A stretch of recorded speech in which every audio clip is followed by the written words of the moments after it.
মাদক সন্ত্রাসের অভিযোগে ভেনেজুয়েলায় আমেরিকার air strike president Nicolas Maduro এবং তার স্ত্রী সিলিয়া মাদুরোকে বন্দী করেছে আমেরিকা। প্রেসিডেন্ট এবং তার স্ত্রীকে বন্দী করে নিয়ে যাওয়া হয়েছে আমেরিকায়। আর এই ইস্যুতে আজ রাষ্ট্রপুঞ্জের নিরাপত্তা পরিষদে হবে জরুরি বৈঠক। বেশ কয়েকটি দেশ আমেরিকার হামলার কড়া নিন্দা করেছে। বন্দী করার পর আজই প্রথম নিউ ইয়র্কের আদালতে পেশ করা হবে নিকোলাস মাদুরোকে। তার বিরুদ্ধে মাদক সন্ত্রাস সংক্রান্ত মামলার বিচার হবে। ডেলসি রড্রিগেজকে ভারপ্রাপ্ত প্রেসিডেন্ট হিসেবে নিয়োগ করেছে ভেনেজুয়েলার সুপ্রিম কোর্ট। ডোনাল্ড ট্রাম্পের হুঁশিয়ারি, ভেনেজুয়েলায় দ্বিতীয় হামলার জন্য আমেরিকা প্রস্তুত। অন্তর্বর্তীকালীন প্রেসিডেন্ট সঠিকভাবে দায়িত্ব পালন না করলে তার জন্য কঠোর পরিণতি অপেক্ষা করছে, হুঁশিয়ারি দিয়েছেন Donald Trump. No estoy de acuerdo con eso, que vayan a invadir a Venezuela. Claro, eso es preocupante.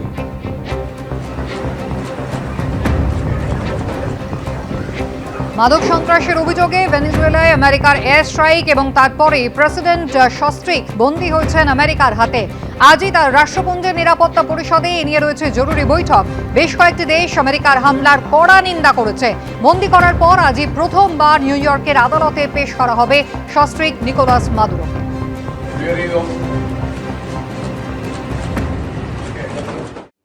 Nicolas মাদুরোর বিরুদ্ধে মাদক সন্ত্রাসের অভিযোগ কি নিছকই তুচ্ছ? নিজের পছন্দের লোককে চেয়ারে বসিয়ে ভেনেজুয়েলার তৈল ভান্ডারে থাবা বসানোই কি ডোনাল্ড ট্রাম্পের মূল টার্গেট?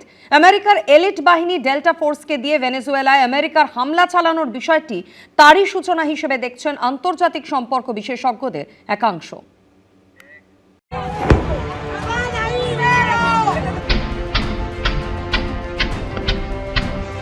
শুক্রবার মধ্যরাত থেকে অতর্কিতে হামলা, একাংশে আলো নিভিয়ে দিয়ে এয়ার স্ট্রাইক, ক্যারাকাসের এয়ার ডিফেন্স সিস্টেম অকেজো করে লক্ষ্যে হানা, জাহাজে আগুন ধরিয়ে দেওয়া।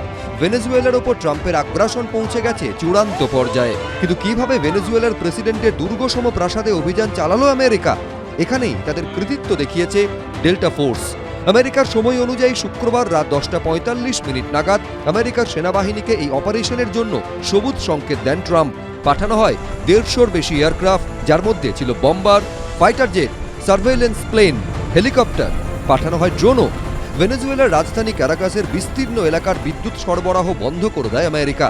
এরপর মাদুরোর বাসভবনে ল্যান্ড করে হেলিকপ্টার। মাঝরাতে একেবারে ঘরের ভেতরে ঢুকে বিছানা থেকে তুলে নিয়ে আসা হয় নিকোলাস মাদুরো ও তার স্ত্রীকে।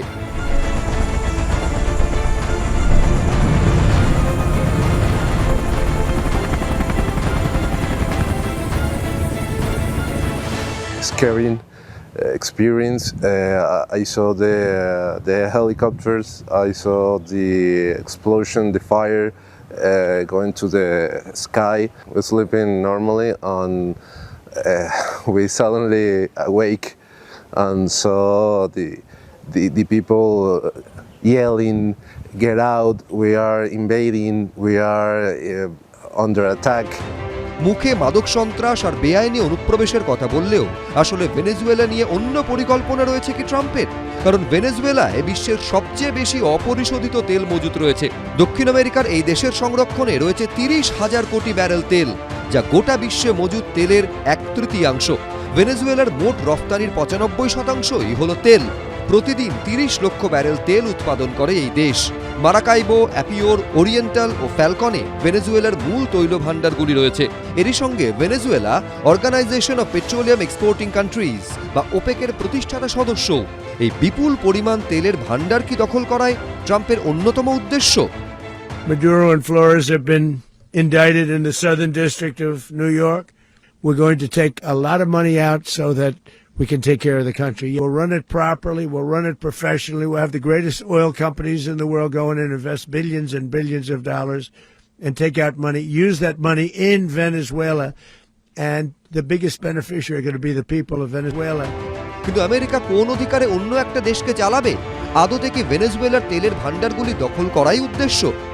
তেল মার্কিন রাজনীতিবিদদের সবসময় কি বলবো আকর্ষিত করেছে, এক্ষেত্রেও করেছে।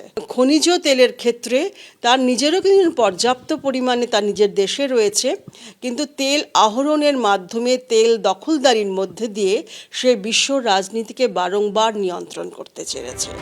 এদিকে ভেনেজুয়েলায় আমেরিকার আগ্রাসনের প্রতিবাদে সরব হয়েছে ভারতের বিরোধী দলগুলি। উদ্বেগ প্রকাশ করে এক্স হ্যান্ডেলে পোস্ট করেছেন কংগ্রেসের সাধারণ সম্পাদক জয়রাম রমেশ। দিল্লিতে বিক্ষোভ দেখিয়েছে সিপিএম। সোমবার ধর্মতলা থেকে মিছিলের ডাক দিয়েছে ডিওয়াইএফআই। নির্বাচিত সরকার তাদের এই রকম একজন প্রধানকে অপর একটি দেশ এসে এই রকম বন্দি করে নিয়ে চলে যাচ্ছে, এই ঘটনার আমরা তীব্র নিন্দা জানাচ্ছি।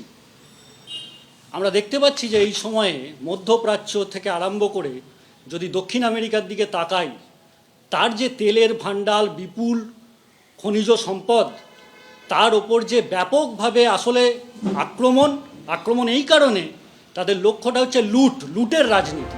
ছবির মতো সুন্দর ভেনেজুয়েলাতেই এবার বিনা মেঘে বজ্রপাতের মতো পড়ল ট্রাম্পের আগ্রাসন। ঐশী মুখোপাধ্যায়, সৌমিত্র রায়ের রিপোর্ট, এবিপি আনন্দ। 2003-এ ইরাক থেকে 2026-এ ভেনেজুয়েলা। আমেরিকার আগ্রাসনের ছবি রয়ে গেছে একই। ইরাকের তৎকালীন প্রেসিডেন্ট সাদ্দাম হোসেনের বিরুদ্ধে গণবিধ্বংসী অস্ত্র তৈরির অভিযোগ এনেছিল আমেরিকা।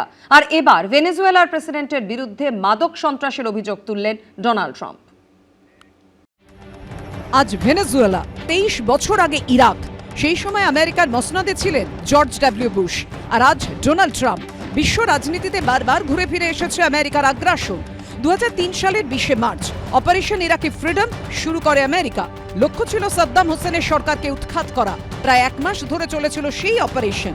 আমেরিকার তরফে দাবি করা হয়েছিল মোবাইল ল্যাবে মারাত্মক জৈব অস্ত্র তৈরি করছে ইরাক।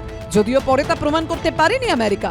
2003 সালের 17 মার্চ তৎকালীন প্রেসিডেন্ট সাদ্দাম হোসেনকে ইরাক ছাড়তে 48 ঘন্টা সময় দিয়েছিল আমেরিকা, কিন্তু দেশ ছাড়েননি তিনি। এর দুদিন পরে সোজা ইরাকের রাজধানী বাগদাদে হামলা চালিয়েছিল আমেরিকা। অপারেশন ইরাকি ফ্রিডমে আমেরিকার সঙ্গে ছিল ব্রিটেন, অস্ট্রেলিয়ার সেনা এবং পোল্যান্ডের স্পেশাল ফোর্স।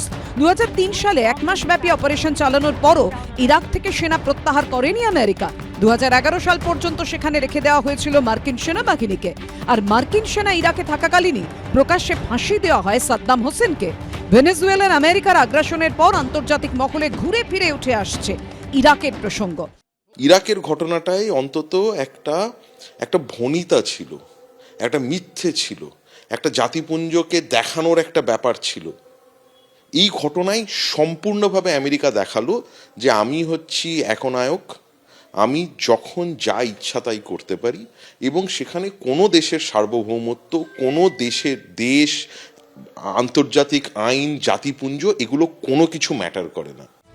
ভেনেজুয়েলার প্রেসিডেন্টের নিকোলাস মাদুরোর বিরুদ্ধে মাদক সন্ত্রাসের অভিযোগ এনেছে আমেরিকা।